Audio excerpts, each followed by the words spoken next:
A storm that was no longer a hurricane yet destroyed an entire coastline, a city where subway tunnels turned into rivers, a financial capital forced into silence, and a disaster that caused nearly $70 billion in damage. This is the story of Hurricane Sandy in 2012. It was a storm of contradictions, massive yet misunderstood, weakened on paper but devastating in reality. From the Caribbean Sea to the heart of New York City, its path rewrote what people thought they knew about hurricanes. Millions were left in darkness, entire neighborhoods vanished, and a modern nation faced a crisis it was not fully prepared for. Stay with us, because what happened next reveals just how fragile even the strongest systems can be. And don't forget to like and subscribe for more real stories. The story of Hurricane Sandy begins in the warm waters of the Caribbean Sea in October 2012, where a seemingly ordinary tropical disturbance started to organize with unusual speed and intent. Within days, this system strengthened into a tropical storm on the 22nd of October 2012, fueled by high ocean temperatures and favorable atmospheric conditions that allowed it to intensify rapidly. As it moved northward, Sandy reached Category 3 hurricane strength, packing winds strong enough to devastate entire communities and signaling early that this would not be a routine storm. The storm first slammed into Jamaica, leaving behind damaged infrastructure and widespread power outages, offering a preview of the destruction to come. It then carved a destructive path across Cuba and Haiti, where heavy rainfall triggered deadly flooding and landslides, already pushing the human toll into alarming territory. What made Sandy stand out was not just its strength, but its sheer size, expanding into a massive system spanning nearly 1,800 kilometers in diameter, making it one of the largest storms ever recorded in the Atlantic Ocean. As it continued north, meteorologists began to notice something even more unusual. The storm was interacting with a powerful cold front moving in from the west, creating a rare and dangerous hybrid system. This interaction caused Sandy to begin transforming into an extratropical cyclone, a shift that often weakens storms, yet in this case, allowed it to grow even larger and more unpredictable. At the same time, a strong high-pressure system over the North Atlantic blocked its path out to sea, forcing the storm into an almost unheard-of turn toward the west.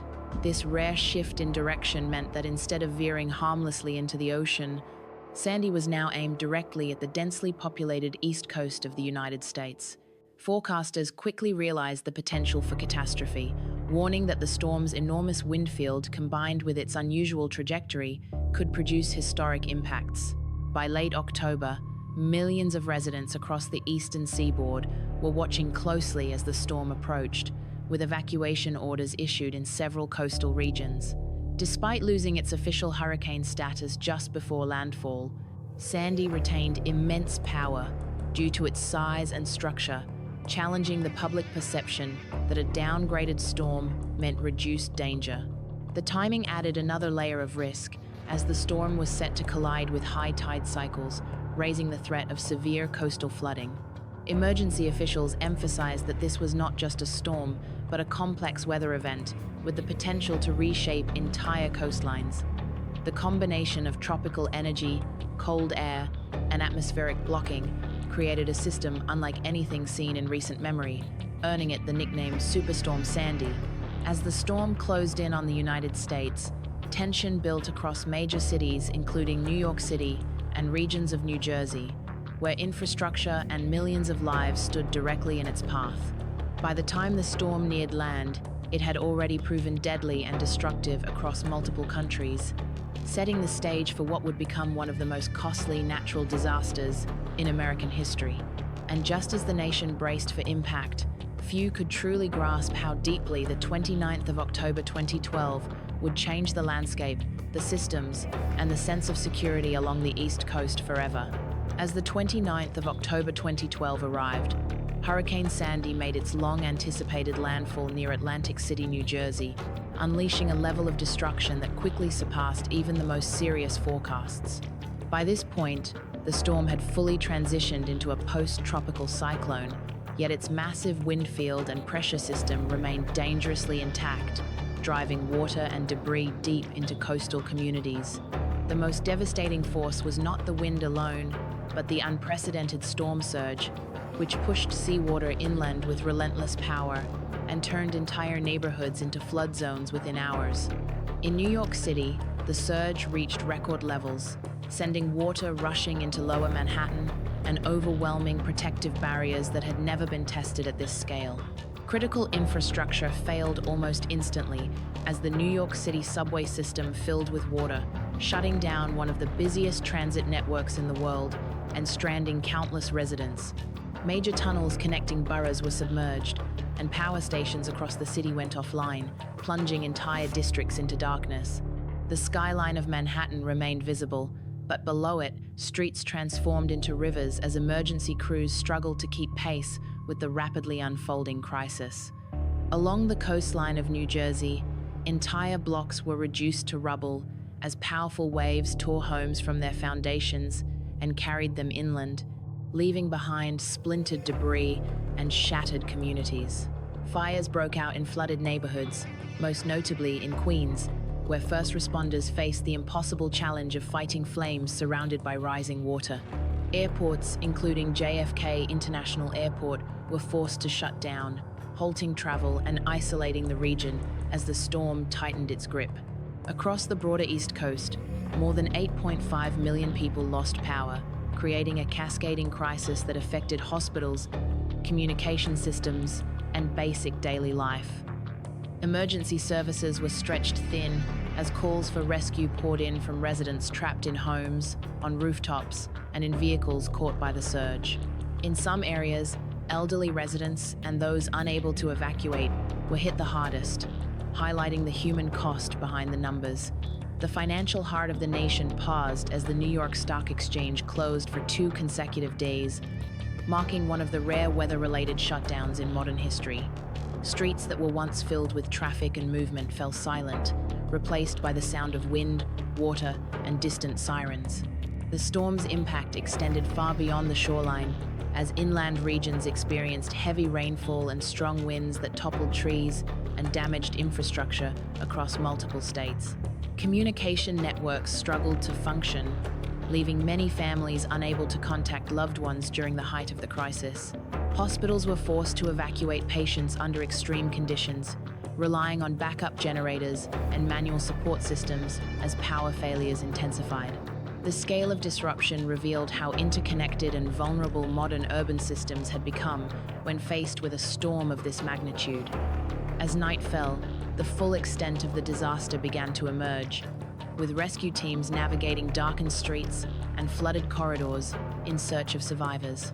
The combination of water, wind, and failing infrastructure created a scenario that many experts would later describe as a worst-case convergence of risks. Even as the storm began to move inland, its effects lingered, continuing to cause damage and prolonging the emergency response. By the time conditions began to stabilize, it was clear that Hurricane Sandy had reshaped not only the physical landscape, but also the perception of risk along the East Coast. And as the waters slowly receded, they revealed a deeper and more lasting reality that would only begin to unfold in the days that followed.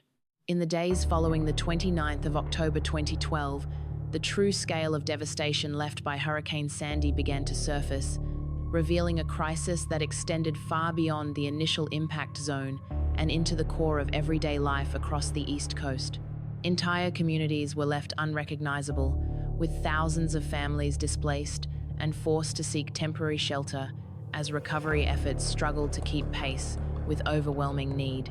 The official damage estimates climbed rapidly, ultimately reaching nearly $70 billion, placing Sandy among the most expensive disasters in United States history and triggering intense scrutiny over preparedness and response systems. The human toll became clearer as recovery teams confirmed approximately 233 deaths across multiple countries, a number that reflected both the direct and indirect consequences of the storm's reach. In the United States alone, many victims were discovered days later, often in homes overtaken by water, underscoring the silent and delayed danger of flooding. The widespread destruction exposed vulnerabilities in coastal planning, especially in densely populated regions where aging infrastructure struggled to withstand extreme weather. Power restoration became one of the most urgent challenges, with millions still without electricity long after the skies had cleared, forcing residents to endure cold temperatures, food shortages, and limited access to information. Fuel supply chains were disrupted, leading to long lines at gas stations and adding another layer of stress to an already strained population. Schools remained closed, businesses halted operations, and entire local economies faced weeks or even months of disruption as cleanup and rebuilding began. Federal and state authorities mobilized large-scale relief efforts, with emergency funding approved to support housing, infrastructure repair, and economic recovery. The role of leadership came into sharp focus as President Barack Obama coordinated federal assistance, working alongside local governments to accelerate aid distribution and stabilize affected areas. Volunteers, nonprofit groups, and everyday citizens played a critical role, stepping in to provide food, clothing, and support where official systems were delayed or overwhelmed. As debris was cleared and streets slowly reopened, attention shifted toward long-term resilience and the urgent need to rethink how cities prepare for future disasters.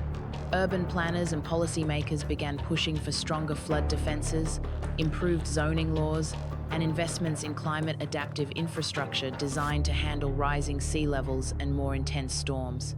In New York City, major initiatives were launched to reinforce coastal barriers, upgrade drainage systems, and protect critical services from future flooding events.